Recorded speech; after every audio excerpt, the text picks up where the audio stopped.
Hello students, कैसे हो। Corona काल में आप घर पे ठीक और स्वस्थ होंगे। आज सुरेंद्र मीणा ऑनलाइन क्लास में एलएलबी थर्ड ईयर के सभी स्टूडेंटों का स्वागत करता है। आज आपका सब्जेक्ट सिविल प्रक्रिया संहिता 1908 का टॉपिक आदेश 37 पर है, जिस संक्षिप्त प्रक्रिया क्या है, कैसे किन मामलों में की जाती है, क्या प्रक्रिया अपनाई जाती है, एग्ज़ाम के हिसाब से भी मोस्ट है और जुडिशरी के हिसाब से भी मोस्ट है। इसका क्वेश्चन कैसे आता है एग्ज़ाम में एलएलबी थर्ड ईयर के में। संक्षिप्त प्रक्रिया से क्या आशय है। व्यवहार प्रक्रिया संहिता 1908 में संक्षिप्त बात दायर करने की प्रक्रिया का वर्णन कीजिए। इस तरह से क्वेश्चन आता है, तो इसको हम समझेंगे और चर्चा करेंगे। संक्षिप्त प्रक्रिया, समरी प्रोसीजर, आदेश 37। न्यायालय के समक्ष नियमित कार्रवाई में बहुत अधिक समय लगता है।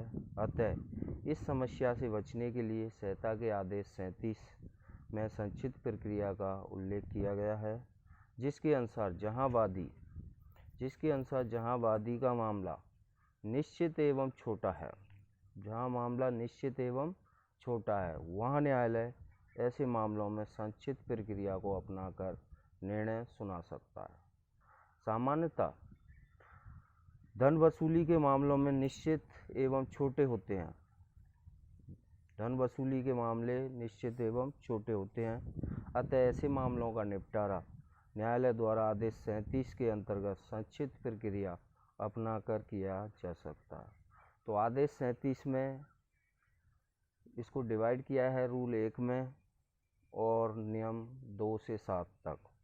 तो रूल 1 तो ये कहता है कौन सा न्यायालय होगा तथा किन मामलों में संक्षिप्त प्रक्रिया होगी। नियम 2 से 7 तक संक्षिप्त प्रक्रिया क्या है, संक्षिप्त प्रक्रिया के बारे में बताया गया है।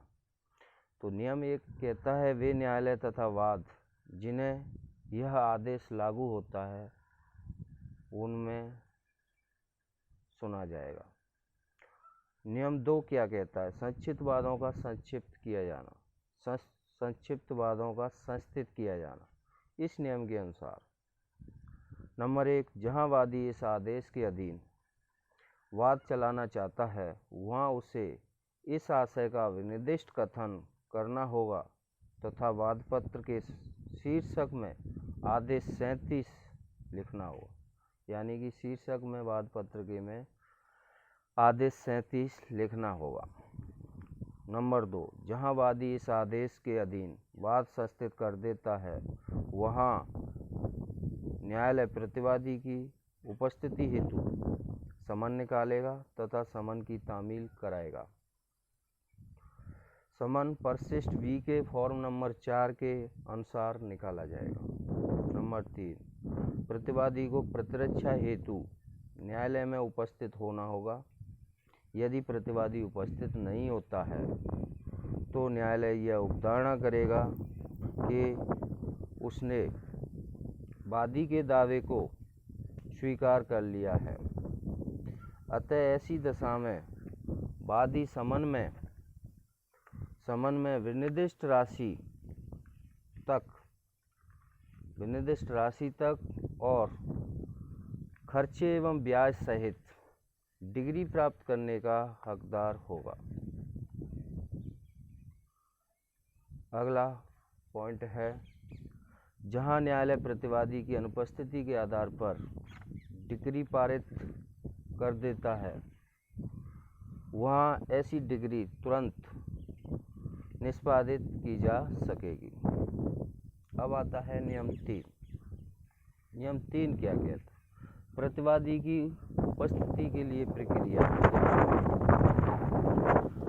तो नंबर 1, जहां वादी इस आदेश के अधीन वाद संस्थित कर देता है, वहां न्यायालय प्रतिवादी उपस्थिति हेतु प्रतिवादी पर समन की तामील करेगा तथा प्रतिवादी ऐसी तामील की तारीख से 10 दिन के भीतर न्यायालय में उपस्थित होगा एवं अपना पंजीकृत पता बताएगा। नोट करने वाली बात यह है कि वादपत्र की प्रति भी समन के साथ प्रतिवादी पर तामील की जाएगी। नंबर 2, जिस दिन प्रतिवादी को न्यायालय में उपस्थित होना है उस दिन की सूचना प्रतिवादी वादी या उसके प्लीडर को देगा। नंबर 3, जहां प्रतिवादी न्यायालय में उपस्थित होता है वहां वादी प्रतिवादी पर निर्णय के लिए समन की तामील कराएगा। निर्णय के लिए एक समन प्रतिवादी को उपस्थित होने के लिए होगा और दूसरा समन निर्णय के लिए सुनाने के लिए होगा। नोट करने वाली बात यह है कि निर्णय के लिए समन परिशिष्ट बी के फॉर्म नंबर 4A के अनुसार निकाला जाएगा। समन निर्णय वाला। नंबर 4, जहां प्रतिवादी पर निर्णय के लिए समन की तामील कराई जाती है वहां ऐसा समन पार्ट ए इस अभिकथन के साथ तामील किया जाएगा कि वादी को विश्वास है कि प्रतिवादी के पास कोई प्रतिरक्षा नहीं है। बी पार्ट, ऐसा समन तामील की तारीख से 10 दिन के भीतर प्रतिवादी द्वारा वापस किया जाएगा। तो समन में 2 बातें होंगी, ठीक है।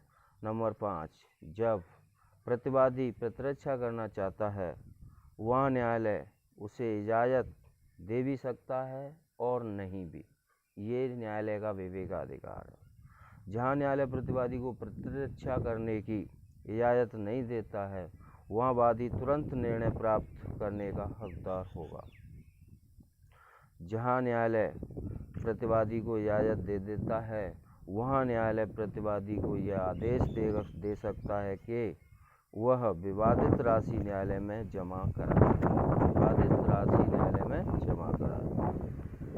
केस है एक Punjab and Sindh bank versus Sethi Toller flour mills. उपरोक्त बाद में यह स्पष्ट किया गया कि न्यायालय प्रतिवादी को प्रतिरक्षा करने की इजाज़त दे सकता है यदि प्रतिवादी यह संदर्भित कर देता है कि नंबर 1, उसकी प्रतिरक्षा सारभूत है, नंबर 2, विचारण योग्य है, नंबर 3, मिथ्या एवं तंग करने वाली नहीं है। यदि प्रतिवादी यह साबित कर देता है या स्पष्ट कर देता है कि उसकी प्रतिरक्षा सारभूत है, विचारण योग्य है, मिथ्या एवं तंग करने वाली नहीं है तो न्यायालय इजाज़त दे देगा। अब नियम 4 आता है डिग्री को अपास्त करने की शक्ति। इस नियम के अनुसार जहां न्यायालय प्रतिवादी को प्रतिरक्षा करने की इजाज़त नहीं देता है तथा डिग्री पारित कर देता है वहाँ विशेष परिस्थितियों में युक्त कारण होने पर, यानी कि विशेष परिस्थितियों युक्त कारण होने पर डिग्री को अपास्त भी किया जा सकता है। Thank you. आज के लिए इतना ही। टॉपिक आपका कंप्लीट हुआ।